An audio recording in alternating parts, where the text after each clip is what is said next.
Et oui, on parle ce matin d'histoire et d'une facette de l'histoire guyanaise relativement méconnue, celle des Hongrois en Guyane juste après la Seconde Guerre mondiale.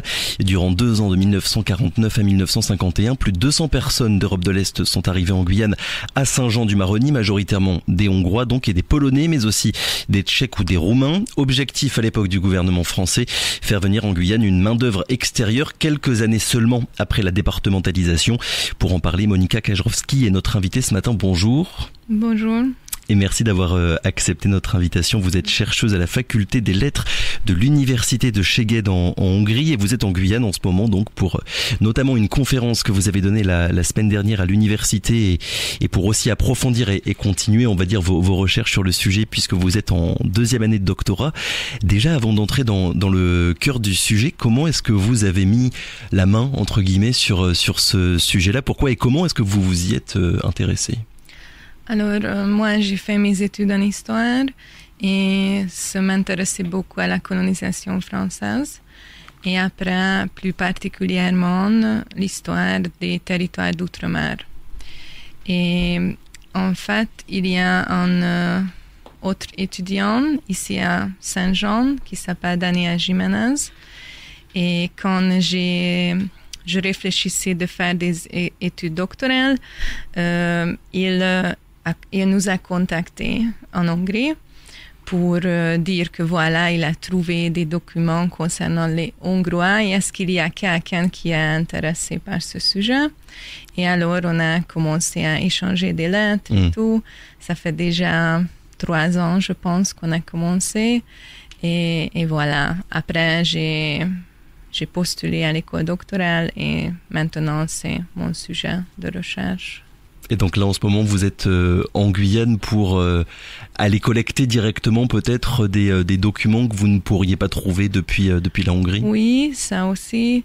Et juste pour connaître un peu le pays, les conditions et tout. Parce que moi, je pense que c'est très, très important de connaître le pays pour comprendre l'histoire que les Hongrois ont vécu ici. Par exemple, déjà commencer par le climat qui n'est pas évident pour nous en Europe. Et oui, et après, évidemment, j'ai pas mal travaillé aux archives et même à la bibliothèque universitaire pour chercher les mentions concernant toute cette histoire. Et voilà. C'est un sujet qui est si peu connu que ça, entre guillemets, à la fois côté guyanais, mais aussi côté hongrois. Oui, on ne savait pas. Alors, c'est une grande trouvaille, on peut dire. Alors, maintenant en Hongrie aussi, c'est quand je parle de ce sujet, tout le monde est très, très étonné que voilà, il y avait des Hongrois en Guyane française. C'est vraiment un sujet qui attire beaucoup d'intérêt de la part du public. Est-ce que vous arrivez à savoir pourquoi finalement dans l'histoire un peu collective hongroise, cette page-là de votre histoire a été un petit peu mise de côté depuis 70 ans maintenant? En fait, je pense pas que c'était mis à côté, c'était pas connu parce que c'est pas beaucoup de personnes, on parle pas une 50aine d'Hongrois et 200 personnes de l'Europe de l'Est, alors c'est pas une grande histoire avec beaucoup de personnes, alors c'est sûrement, on n'a pas encore trouvé ça. Et voilà. Mais maintenant, j'ai beaucoup de support de la part de mon université et ici aussi de lettres et sciences humaines, alors oui. On reviendra évidemment sur cette histoire en particulier pour expliquer un petit peu aux personnes qui sont en train de vous écouter ce qui s'est passé en fait exactement dans ces années-là. D'abord un mot sur les recherches que vous menez en termes d'archives. Comment est-ce que vous travaillez? Est-ce qu'on a encore suffisamment de documents pour arriver à retracer en fait le fil de cette histoire-là? Alors maintenant je regarde tout qui peut être lié à cette histoire. Alors, il faut vraiment fouiller les archives. Je suis déjà allée en France, à Aix-en-Provence, aux archives pour les territoires d'outre-mer. Et j'ai trouvé énormément de documents grâce à la bureaucratie française, je dis toujours. Alors, on a beaucoup de procès-verbaux, des correspondances, des analyses et tout. Et ici en Guyane aussi, j'ai trouvé pas mal de choses. Mais ce qui m'intéresse et j'aimerais encore trouver, ce sont les sources plus personnelles, peut-être les lettres de la part des Hongrois, où on a déjà trouvé un petit bouquin qui parle de cette histoire, un Hongrois qui a écrit malheureusement 25 ans après, alors c'est pas toujours très précis, mais quand même c'est très intéressant. Et par exemple, l'autre doctorant, Daniel Jiménez, avait l'occasion de parler, par exemple, une femme polonaise qui était enfant ici à Saint-Jean. Et voilà, on espère encore trouver peut-être les descendants. Et voilà. Justement, des descendants, vous en avez trouvé, pas encore? Est-ce que vous savez combien de personnes finalement qui sont arrivées depuis la Hongrie et l'Europe de l'Est à cette époque-là sont restées en Guyane? Non, on ne pense pas qu'ils sont restés en Guyane. Alors, une famille polonaise est restée parce qu'ils avaient déjà un restaurant et voilà, ils ont décidé de rester. Mais maintenant, on pense que toutes les autres personnes sont parties. Et par exemple, cette famille où il y a cette petit bouquin, ils sont partis au Canada après.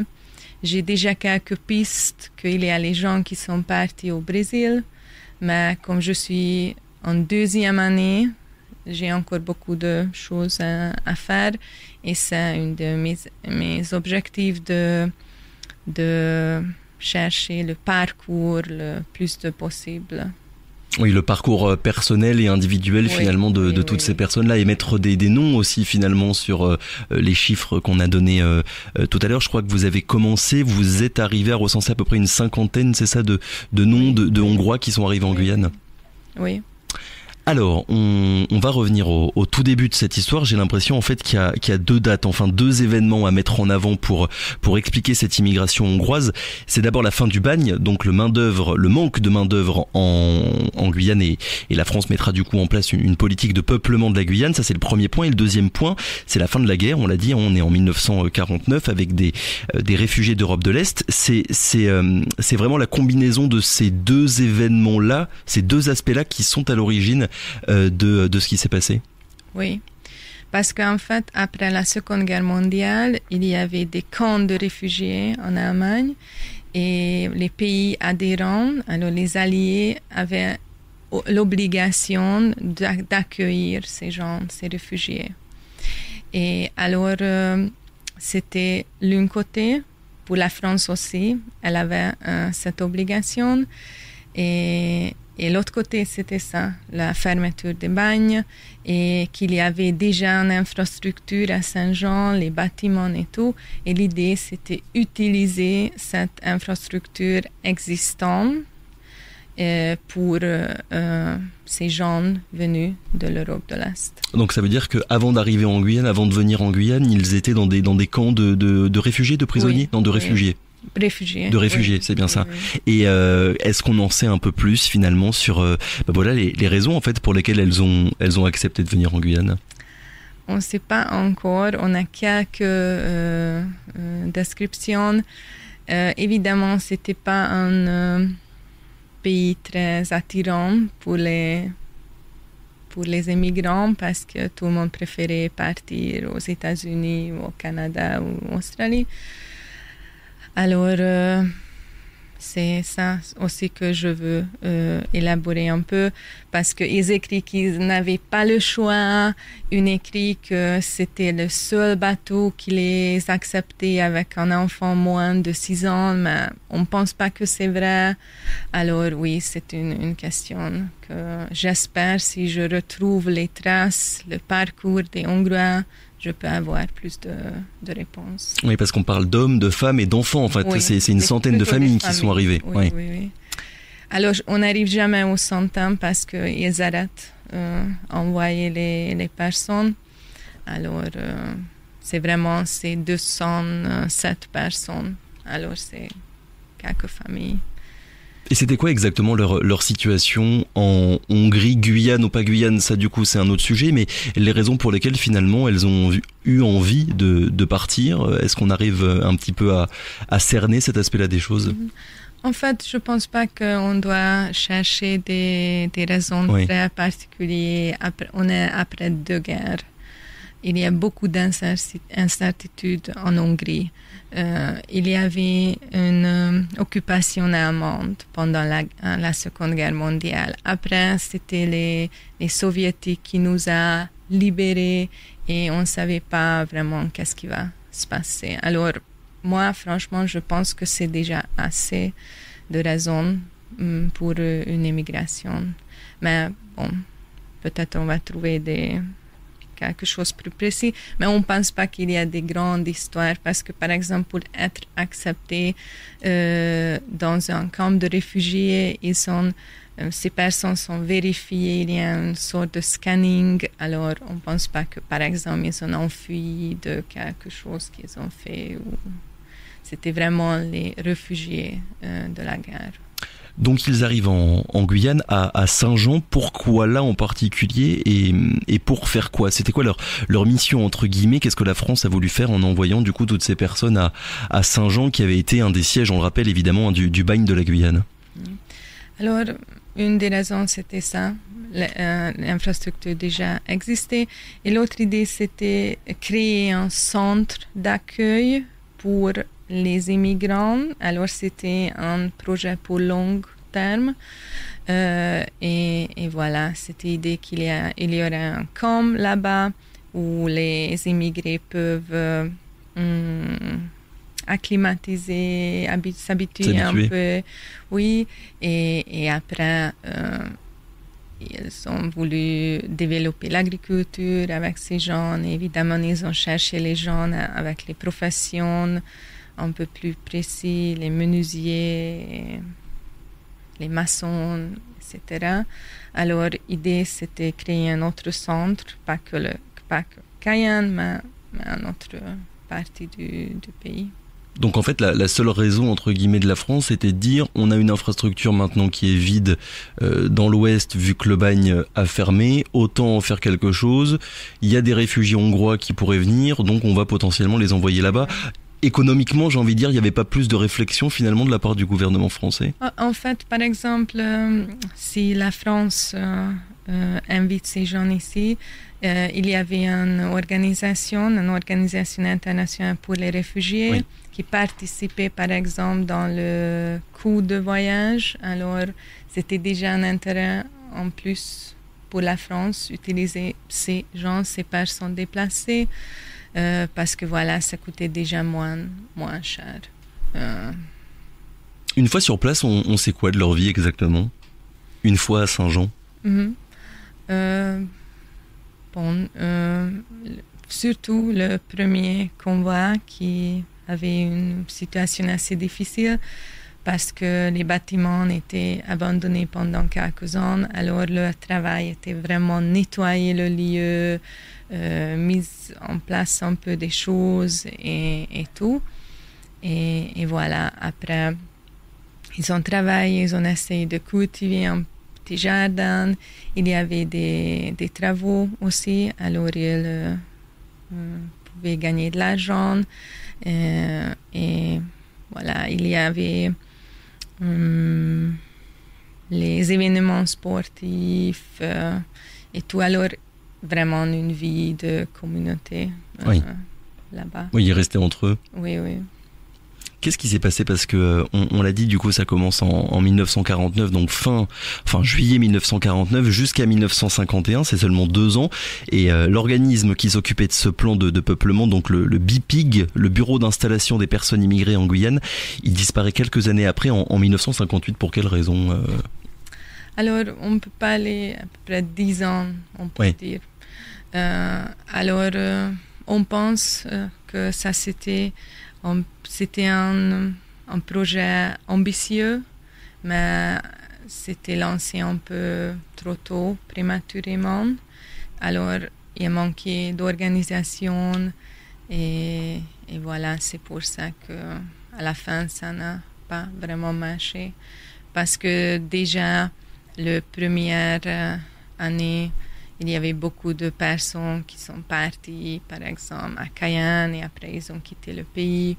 Alors, il y avait des très, très mauvaises conditions. Par exemple, on peut lire dans un rapport qu'après 2 ans, l'arrivée des premières personnes, la moitié des personnes habitent dans les maisons imperméables. Alors, on peut dire que la moitié est partie. Encore habitent dans les maisons qui sont imperméables. Alors, il y avait vraiment de mauvaises conditions et ils ont été très isolés. Il n'y avait pas vraiment la communication avec les autres parties du pays. Alors, oui. Moi, franchement, je pense que c'était pas une mauvaise idée parce que, voilà, c'est très, très logique tout ce qu'ils ont voulu faire et c'est dommage que c'est passé si vite et qu'ils ne donnaient pas plus de temps parce qu'ils ont très vite décidé d'arrêter en fait ça. Ouais. Dernière question justement, au final les années 50 c'est pas si vieux, hein, c'est un peu plus de 70 ans. Est-ce que on a parlé un petit peu tout à l'heure des descendants, mais est-ce qu'on sait s'il reste encore des témoins directs de cette époque-là? Oui, moins en moins. Oui, vous en avez rencontré? Moi non, mais Daniel oui. Par exemple, il a rencontré un professeur français qui est venu ici travailler dans l'école à Saint-Jean. Et par exemple, il a enseigné ses enfants. Et cette femme polonaise qui a grandi là-bas, par exemple. Alors oui, on peut encore trouver. Mais il faut se dépêcher. Oui, voilà. Évidemment. Il vous reste combien de temps là de travail et de recherche? Ça va vous prendre combien de temps encore, vous le savez? Alors en Hongrie, c'est 4 ans et je suis en 2e année. Alors maintenant, je suis ici avec un programme d'Erasmus parce qu'il y a un partenariat entre le département d'histoire ou la science humaine ici à Cayenne. Et voilà. Et maintenant, si je rentre, je vais commencer à écrire, je pense. Alors, les 2 premières années, c'est pour assembler tous les documents et tout. Et peut-être je vais encore revenir parce que je pense qu'il y a encore du travail à faire ici. Donc voilà, pour ceux que ça intéresse, il faudra attendre encore quelques années avant de lire votre travail une fois terminé sur le sujet. Merci beaucoup d'avoir été avec nous ce matin. Je le rappelle donc, vous êtes chercheuse à la faculté des lettres de l'université de Szeged en Hongrie et vous étiez avec nous donc pour parler de cette histoire guyanaise, cette facette de l'histoire guyanaise avec ces Hongrois qui sont arrivés en Guyane. Merci encore, très bonne journée à vous.